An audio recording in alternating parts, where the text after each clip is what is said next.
tu domā par laulībām? Vai tev ir? Man bija, es esmu to izgājis savu, tas nav tas galvenais dzīve.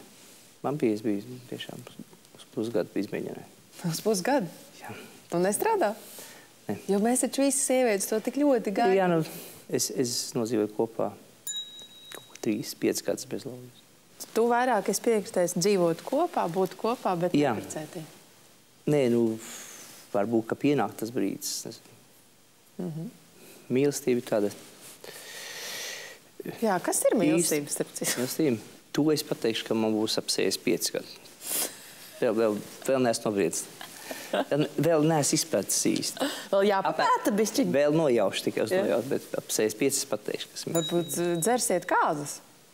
Varbūt arī gadās, kas jā. Bet es tomēr nesapratu, kāpēc neizdevās? Kas ir tiešām tikai dēļ tā paša fakta, kad apprecas? Jā, nu, bet man pedagogs teica, ka tā meitene nav sieva, jā, un viņam bija taisnība. Bet nu vajadzēja pusgadu, lai es to saprastu. Bet tad nākamajās attiecībās tev nebija grūtāk? Nē, bija atkal, jo tas bija... Vīri tiekšā? Nē, bija labs cilvēks.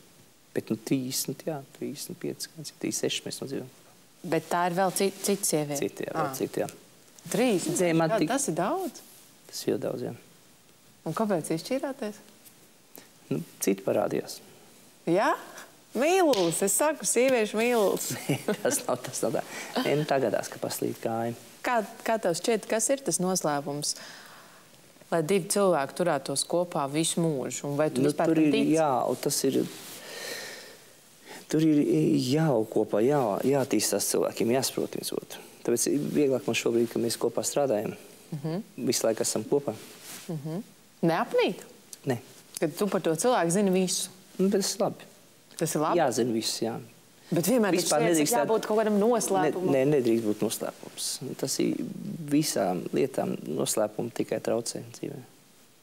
Agri vēl viņi atklājās. Žorž, tu sagrauj manu taktiku. Nē. Noslēpumiem nevajadzētu būt, kad satiekās ir labāk, kad cilvēki zina viens par otru visus.